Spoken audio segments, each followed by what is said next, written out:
सच्ची सुंदरता। बहुत पुराने समय की बात है। एक बड़े से समुद्र के बीचों बीच एक छोटा सा सुंदर टापू था। पूरे टापू पर बहुत सारे पेड़ पौधे थे। मैदानों में हरी हरी घास थी और हर रंग के सुंदर फूल वहां उगते थे। फूलों की महक से सारा वातावरण महकता रहता था। वहां एक बहुत ही अच्छा राजा राज्य करता था। सभी की खुशी में वह खुश होता था और सबके दुखों को बांटकर कम करता था। हर वर्ष वहां राज्य के कुलदेवता की पूजा की जाती थी और उसके लिए बगीचे के सबसे सुंदर फूल को चुना जाता था। ये चुनाव राजा करता था। उस भाग्यशाली फूल को कुलदेवता के चरणों में चढ़ाया जाता था। पिछले कई वर्षों से बागीचे के सबसे सुंदर लाल गुलाब के फूलों को इसके लिए चुना जा रहा था। इसलिए गुलाब का पौधा बहुत ही घमंडी हो गया था।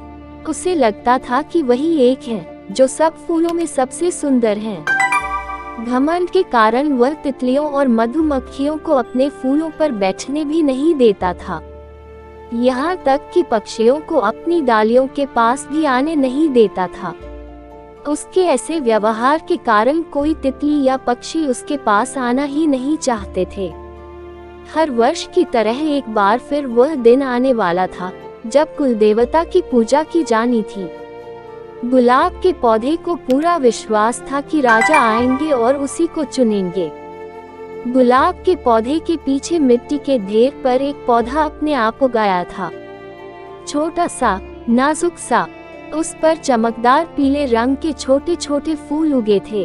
वह एक जंगली पौधा था, इसलिए कभी कोई उसकी ओर ध्यान ही नहीं देता था।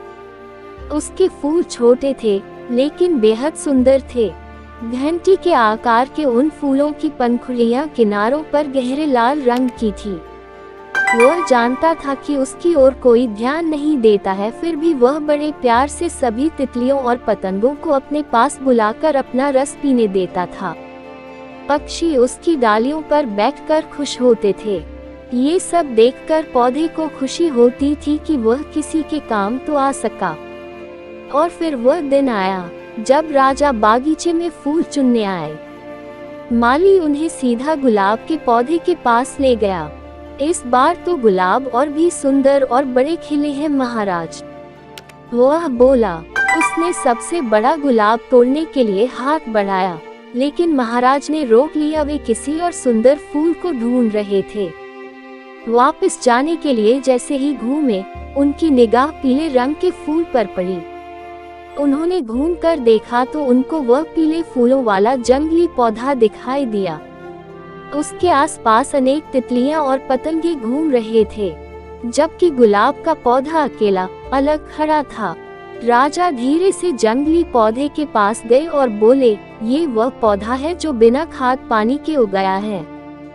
बाकी सभी पौधों का माली विशेष ध्यान रखते हैं, समय से पानी देते हैं, खाद डालते हैं, काट छांट करते हैं, इसलिए वे इतने सुंदर हैं। लेकिन यह वह पौधा है जो अपनी हिम्मत से खड़ा है, फिर भी कितना स्वस्थ है, सुंदर है। सबसे अच्छी बात यह है कि इसके अच्छे स्वभाव के कारण सभी तितलियां उसके पास आकर बेहद खुश हैं। यही है सच्ची सुंदरता। इसलिए कुलदेवता की पूजा के लिए मैं इस जंगली फूल को चुनता हूँ। इस वीडियो में आपको कुछ भी अच्छा लगा हो और कुछ सीखने को मिला हो तो प्लीज चैनल को सब्सक्राइब और वीडियो को लाइक, कमेंट, शेयर करना मत भूलना। हम आपके लिए अच्छे कंटेंट लाते रहेंगे।